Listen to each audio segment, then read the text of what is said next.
Un palais dont aucune agence immobilière au monde ne peut fixer le prix. Un yacht plus imposant qu'un terrain de football, estimé à près d'1 demi-milliard de dollars. Des avions privés conçus comme des résidences volantes. Des garages alignant Rolls-Royce, Bentley, Bugatti et Mercedes. Des chevaux de légende. Des faucons pour lesquels on débourse des centaines de milliers de dollars lors de ventes aux enchères. Et une ville où une seule tour a nécessité un investissement d'1,5 milliard de dollars. Pour la plupart des gens sur cette planète, tout cela ressemble à une fiction. Pour le cheikh Mohammed Ben Rachid Al Maktoum, c'est simplement le quotidien. Il n'est pas seulement le souverain de Dubaï, il est l'homme qui a pris une cité marchande perdue dans le désert et l'a transformée en symbole mondial de richesse, d'ambition et d'audace. Dubaï, c'est l'endroit où l'on construit des îles en forme de palmiers sur la mer, des centres commerciaux aussi vastes que des quartiers entiers, des hôtels 7 étoiles et des gratte-ciel que l'on aperçoit à des dizaines de kilomètres. Mais derrière cette vitrine de verre, d'or et de marbre, se cache une vie privée où le visiteur ordinaire n'entre jamais. Des palais protégés par de hauts murs, des dîners privés avec des présidents et des milliardaires, des vols sans file d'attente ni terminal public, des courses hippiques dont les dotations dépassent le budget de nombreux films, et un niveau d'influence où un seul coup de téléphone peut déclencher un projet à plusieurs milliards de dollars. Aujourd'hui, nous allons entr'ouvrir la porte d'un monde où la richesse n'est pas seulement affichée. Elle se construit, elle s'élance dans le ciel, elle prend la mer et elle se transforme en une ville entière. Bienvenue sur Opulence TV, la chaîne pour ceux qui veulent comprendre comment vivent les plus puissants de ce monde. Le Palais Doré, une résidence qui ressemble à un État. La résidence principale du cheikh Mohammed à Dubaï porte le nom de Palais ABL. Ce n'est pas un lieu où l'on achète un billet d'entrée, où l'on fait la queue et où l'on déambule avec un audioguide. C'est un territoire royal fermé où, derrière chaque mur, on ne perçoit pas le luxe touristique mais le vrai pouvoir. De l'extérieur, le palais impose déjà une atmosphère à part. De hauts murs, des gardes, des routes impeccables, des pelouses entretenues avec une précision chirurgicale, des palmiers alignés comme à la parade, des portes qui ressemblent davantage à l'entrée d'un État souverain qu'à celle d'une résidence privée. À Dubaï, même l'approche du palais a un coût. Rien n'est laissé au hasard, rien n'est approximatif. Le coût exact du palais n'a jamais été rendu public. Mais si l'on additionne la valeur du terrain dans l'un des quartiers les plus stratégiques de Dubaï, la sécurité, l'infrastructure fermée, les jardins, les espaces de réception, le marbre, les dorures, le personnel et l'entretien continu, on parle aisément de centaines de millions de dollars. À l'intérieur, selon les témoignages de personnes ayant assisté à des réceptions privées, tout repose sur un contraste saisissant entre tradition arabe et opulence contemporaine. Marbre blanc, plafond doré, tapis tissé à la main, cristal européen, mobilier fabriqué sur mesure, objets de décoration rares venus des 4 coins du monde. Là où une personne ordinaire choisit un canapé en promotion, ici chaque meuble est conçu spécialement pour la pièce, en harmonie avec la couleur de la pierre, le motif du plafond et le protocole d'accueil. Un seul grand lustre en cristal pour un palais de ce rang peut valoir des centaines de milliers de dollars. Un tapis persan fait main, des dizaines de milliers, et les pièces rares atteignent bien davantage. Les sols en marbre, si l'on en calcule la surface et la qualité, représentent à eux seuls la valeur de plusieurs appartements de luxe. Et ce n'est que ce sur quoi les invités posent les pieds. Mais le Palais ABL n'est pas seulement une demeure. C'est le lieu où l'on reçoit des chefs d'État, des hommes d'affaires, des investisseurs et des représentants de familles royales du monde entier. Derrière ces portes se négocient des transactions dont la valeur dépasse parfois celle du palais lui-même. Même un simple petit déjeuner dans cet endroit n'est pas un repas ordinaire. C'est un rituel. Des fruits exotiques, du miel rare, des variétés de café d'exception, des viennoiseries fraîches du matin, une vaisselle aux reflets dorés, un personnel qui se déplace sans bruit, presque invisible. Dans l'univers de l'ultraluxe, ce qui impressionne, ce n'est pas seulement ce que l'on sert, c'est la façon dont cela apparaît sur la table. À l'heure, en silence, sans question et sans limite. Yachts, avions et voitures. Quand le transport coûte autant qu'un gratte-ciel, quand un homme riche ordinaire parle de confort, il réserve la classe affaires. Quand il est très riche, un avion privé. Mais pour le souverain de Dubaï, l'échelle est différente. L'avion n'est plus un moyen de transport, c'est un palais volant. On lui attribue l'utilisation d'un Boeing 747 privé. Dans sa version commerciale, cet appareil transporte des centaines de passagers. Dans sa version royale, il devient une résidence aérienne.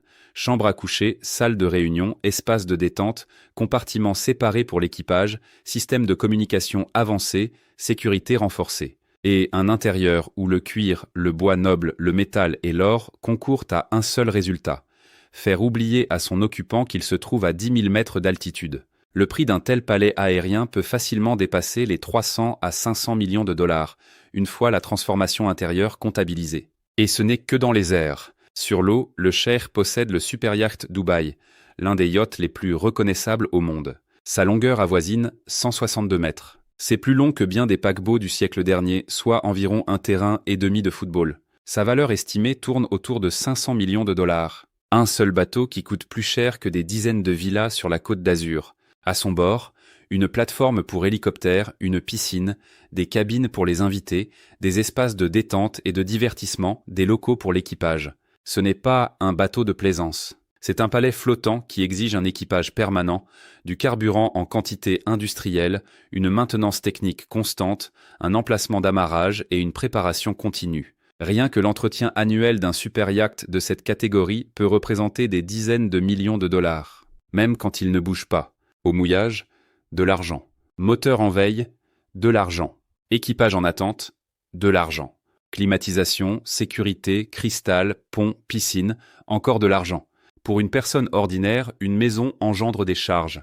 Pour un cheikh, un yacht réclame le budget d'une petite entreprise. Ajoutons maintenant les voitures. Les garages de la famille régnante de Dubaï constituent un univers à part entière. Rolls-Royce Phantom, Bentley, Ferrari, Lamborghini, Mercedes Classe G, Bugatti. Ces véhicules ne sont pas simplement achetés. Ils sont souvent fabriqués sur commande avec une couleur exclusive, les armoiries familiales, des initiales gravées, des cuirs rares, un blindage et un habitacle entièrement personnalisé. Une Rolls-Royce Phantom peut partir de 500 000 dollars, et une Bugatti, plusieurs millions.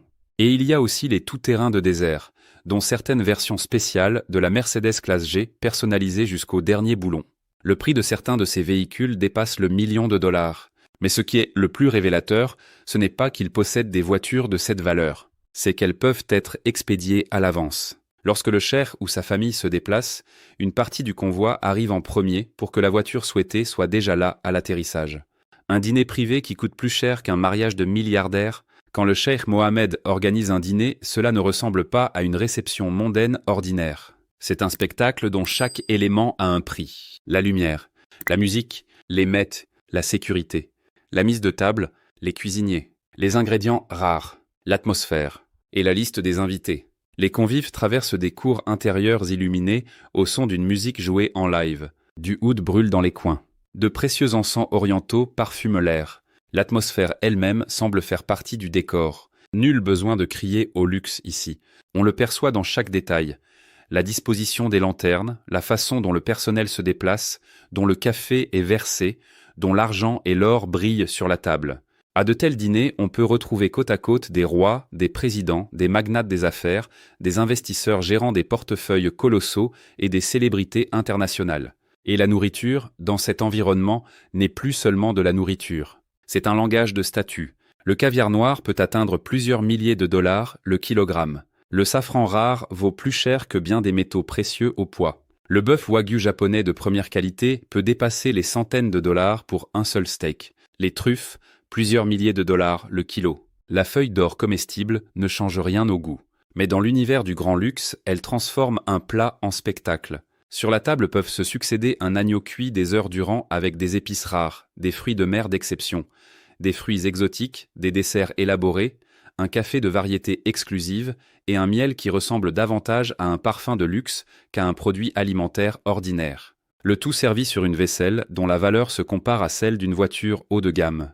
Un service de table en argent, porcelaine et or, fabriqué sur commande pour une grande réception, peut représenter des centaines de milliers de dollars. Mais ces dîners ont un autre prix, celui qui ne figure sur aucun menu, le prix de la préparation.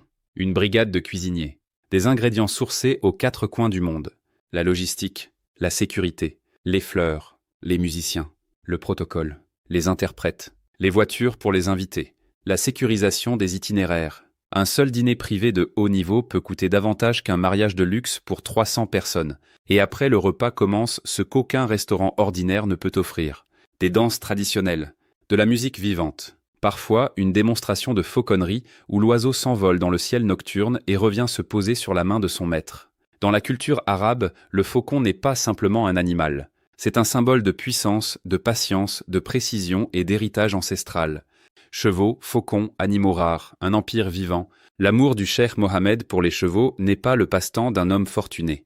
C'est un véritable empire planétaire. Il a fondé Godolphin, l'une des structures de course et d'élevage les plus réputées au monde. Ce n'est pas simplement une écurie avec de beaux animaux. C'est un système global. Dubaï, le Royaume-Uni, l'Irlande, l'Australie, le Japon, les États-Unis. Des entraîneurs d'élite, des vétérinaires spécialisés, une sélection génétique rigoureuse, des transferts aériens, des compétitions internationales, des fermes privées et des budgets considérables.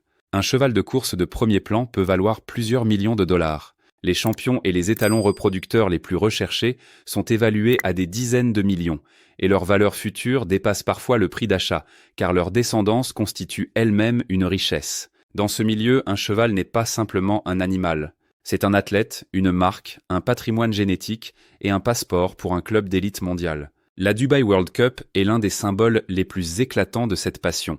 En 2025, la dotation totale de la journée s'élevait à 30,5 millions de dollars, dont 12 millions pour la course principale. À titre de comparaison, c'est davantage que le budget de nombreux films indépendants et plus que la valeur de plusieurs villas de luxe dans les plus beaux quartiers du monde. Mais l'argent ne s'arrête pas aux dotations. Entretenir un cheval de ce niveau représente une ligne budgétaire à part entière.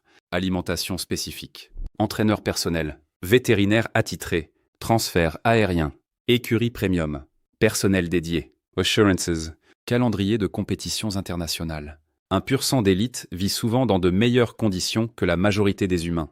Les faucons constituent une autre dimension de cette culture. Dans les Émirats, la fauconnerie n'est pas un loisir. C'est un héritage du désert, transmis de génération en génération. Un bon faucon peut valoir des dizaines de milliers de dollars. Les oiseaux les plus rares atteignent des centaines de milliers lors des ventes aux enchères régionales. En 2025, lors d'une vente internationale en Arabie Saoudite, un faucon a été adjugé pour environ 320 000 dollars. Un oiseau qui vaut le prix d'un appartement dans une capitale européenne. Ces faucons voyagent dans des conditions spéciales. Ils sont hébergés dans des espaces climatisés, soignés dans des cliniques spécialisées, entraînés par les meilleurs maîtres. Certains effectuent des voyages en cabine, presque comme des passagers VIP. Ce n'est plus seulement de l'amour pour un animal. C'est un niveau de statut où même un compagnon ailé vit en première classe. Dans les propriétés privées, on mentionne également la présence d'animaux exceptionnels. Lions blancs, guépards, girafes, zèbres, antilopes et oryx d'Arabie. Pour la famille royale, ces animaux font partie d'une culture plus large, symbole de beauté sauvage et, dans certains cas, élément actif de préservation des espèces menacées. Un zoo privé attenant à une résidence de ce niveau peut coûter plusieurs millions à construire et plusieurs millions supplémentaires à entretenir chaque année. Dubaï, le plus grand projet personnel de l'histoire moderne, le véritable luxe du cheikh Mohammed n'est ni le palais, ni le yacht, ni l'avion. Son véritable luxe, c'est Dubaï lui-même. La plupart des souverains héritent d'une ville. Lui, il en a transformé une. Il y a quelques décennies, Dubaï était une réalité bien différente. Du sable, un port, du commerce, des embarcations de pêche, des bâtiments bas et une chaleur qui imposait ses propres règles. Mais le cheikh Mohammed n'a pas regardé ce désert comme une contrainte. Il l'a vu comme un terrain d'expérimentation grandeur nature. Sa lecture était simple. Si tu disposes de peu de pétrole par rapport à tes voisins, alors cesse de vendre du pétrole. Vends un rêve. C'est de cette vision qu'est né le Dubaï que le monde entier connaît aujourd'hui. Le Burj Khalifa, 828 mètres. Le bâtiment le plus haut de la planète, dont le coût de construction est estimé à environ 1,5 milliard de dollars. Ce n'est pas seulement une tour. C'est un panneau publicitaire vertical visible depuis l'espace. Chaque fois que quelqu'un prononce les mots « le plus haut gratte-ciel du monde », il prononce en réalité le nom de cette ville. Palm Jumeirah, une île artificielle en forme de palmier géant créée en pleine mer. Sa construction est souvent estimée à environ 12 milliards de dollars. Ce n'était pas un chantier ordinaire, c'était une tentative de dessiner le luxe directement sur l'eau. Villas, hôtels, plages privées, résidences exclusives, restaurants avec vue sur le golfe Persique. Sur la Palme, l'immobilier peut valoir de quelques millions à plusieurs dizaines de millions de dollars par propriété. Le Dubai Mall, plus de 1200 boutiques, plus de 200 restaurants et points de restauration, un aquarium géant, des espaces de divertissement, des hôtels en connexion directe et un flux de plus de 100 millions de visiteurs par an. À l'intérieur, Fashion Avenue regroupe plus de 150 enseignes et restaurants de luxe. Ce n'est pas seulement un centre commercial. C'est une machine parfaitement huilée qui transforme l'afflux touristique en revenus. Dubaï est construite de telle façon que l'admiration se convertit naturellement en investissement. Emirates Airlines s'inscrit dans ce même système. Pour l'exercice 2024-2025, le groupe Emirates a annoncé un bénéfice record d'environ 6,2 milliards de dollars. Ce n'est plus seulement une compagnie aérienne. C'est une artère mondiale qui achemine vers Dubaï touristes, hommes d'affaires, capitaux et talents du monde entier. Voilà le génie du projet. Dubaï ne vend pas un seul produit. Il vend toute la chaîne. Le vol, l'aéroport, l'hôtel, le taxi, le centre commercial, le restaurant, la vue sur le gratte-ciel, l'appartement, la marina pour yachts, la licence commerciale, la conférence internationale et la sensation profonde que tout est possible ici si l'on a les moyens, l'ambition et l'accès. Une fortune impossible à mesurer. Combien vaut réellement le cheikh Mohammed Ben Rachid Al Maktoum? C'est ici que les choses se compliquent. Un milliardaire ordinaire possède des actions, des entreprises, des propriétés. On peut tout additionner et obtenir un chiffre. Avec le souverain de Dubaï, le calcul est infiniment plus complexe. Les estimations publiques de sa fortune personnelle varient considérablement. Certains classements évoquent plusieurs milliards de dollars. D'autres analyses financières estiment son empire commercial à environ 14 milliards de dollars. Mais même ce chiffre ne reflète pas l'ampleur réelle de son influence, car la fortune personnelle n'est que la couche visible. Il y a Dubai Holding. Les investissements immobiliers, les participations dans des projets stratégiques, des terrains, des actifs liés au tourisme, à l'aviation, aux ports, aux banques, aux hôtels et à la promotion immobilière. Il y a l'Investment Corporation of Dubai, le principal holding d'investissement du gouvernement de Dubaï, qui affichait en 2024 des actifs d'environ 400 milliards de dollars. Ce n'est pas la fortune personnelle du cheikh, mais cela donne la mesure du système qu'il pilote. Hors de Dubaï, des enquêtes ont fait état de propriétés considérables au Royaume-Uni, notamment des terres et des domaines dont la valeur peut se mesurer en centaines de millions de livres sterling. Un grand domaine en Écosse n'est pas simplement une maison à la campagne. Ce sont des dizaines de milliers d'acres, des routes privées, des logements pour le personnel, un héliport, un entretien annuel qui ressemble à celui d'une entreprise. C'est pourquoi la question « est-il milliardaire ?» semble trop réductrice. Il fait incontestablement partie des personnes les plus riches et les plus influentes du Moyen-Orient. Mais sa vraie richesse ne tient pas dans une ligne d'un classement Forbes. Elle réside dans quelque chose que les classements ne mesurent pas. Le pouvoir discret, ce qui vaut plus que l'or. Certains riches s'exposent en permanence. Ils accordent des interviews, alimentent les réseaux sociaux, exhibent leurs acquisitions et transforment chaque achat en événement médiatique. Le cheikh Mohammed fonctionne différemment. Son influence se manifeste rarement par des déclarations fracassantes. Elle se lit dans les résultats. Un nouveau quartier sorti de terre. Une nouvelle loi. Un nouveau flux d'investissement. Un forum international. Un hub aérien qui change la géographie des échanges mondiaux. Dans le monde du grand argent, le silence peut valoir bien plus que la publicité. Lorsque des entreprises mondiales s'installent à Dubaï, elles ne cherchent pas seulement des bureaux et des avantages fiscaux. Elles cherchent l'accès. L'accès au terrain, la vitesse des approbations, la confiance, les relations, les règles du jeu. Et dans ce registre, l'influence personnelle du souverain se transforme en une ressource que l'argent seul ne peut pas acheter. Une brève rencontre peut débloquer un projet à plusieurs milliards de dollars. Une conversation privée peut accélérer la construction d'un quartier entier, le lancement d'un pôle technologique ou l'arrivée d'une grande marque internationale. Là où dans d'autres pays on passe des années à naviguer dans les méandres administratifs, Dubaï avance souvent en mode accéléré. C'est son identité. Si un projet est nécessaire, il avance. Les gratte-ciels montent, les routes s'élargissent, des quartiers surgissent là où il n'y avait que du sable, et de nouvelles règles sont adoptées pour de nouvelles opportunités. Le cheikh Mohammed a réussi quelque chose de rare, combiner la tradition monarchique orientale avec la vitesse et l'agressivité des affaires modernes. Et c'est précisément ce qui rend son influence si précieuse. Car dans le monde du luxe, l'argent achète des choses, mais le pouvoir achète la vitesse. Et la vitesse, en affaires, peut valoir des milliards. Si un investisseur se positionne dans le bon quartier avant que le reste du monde ne le découvre, il fait fortune. Si une marque ouvre sa boutique phare au bon endroit, elle s'assure un flux de clientèle incomparable. Si une compagnie aérienne devient le principal pont entre deux continents, elle transforme la géographie en profit. Dubaï est devenu exactement ce pont, entre l'Orient et l'Occident, entre le capital et l'ambition, entre le désert et le futur. Et derrière cette image, il n'y a pas seulement du pétrole, ni seulement de la construction, ni seulement de l'argent. Il y a un système de décision où le luxe est utilisé comme un instrument d'influence stratégique. Dubaï ne vend pas seulement du confort. Il vend la certitude que tout est possible. Le cheikh Mohammed Ben Rachid Al Maktoum est difficile à décrire avec les mots ordinaires. Maison, voiture, avion, yacht, fortune. À son niveau, ces mots deviennent trop petits. Et c'est là toute l'essence du vrai pouvoir de l'opulence. La chose la plus chère au monde n'est ni un yacht, ni un palais, ni un avion privé. La chose la plus chère, c'est de créer un endroit où des millions de personnes s'envolent de partout sur la planète pour se sentir un peu plus proches de la richesse. Le cheikh Mohammed n'a pas seulement construit une carrière de souverain, il a construit un rêve de verre, d'or, de sable et de milliards de dollars. Et il l'a appelé Dubaï. Écrivez dans les commentaires ce que vous pensez de cette histoire extraordinaire. Abonnez-vous à Opulence TV. Ici, on parle de luxe, de richesse et de la vie des personnalités les plus influentes de la planète. Et tout de suite, découvrez les épisodes précédents qui vous attendent déjà sur votre écran.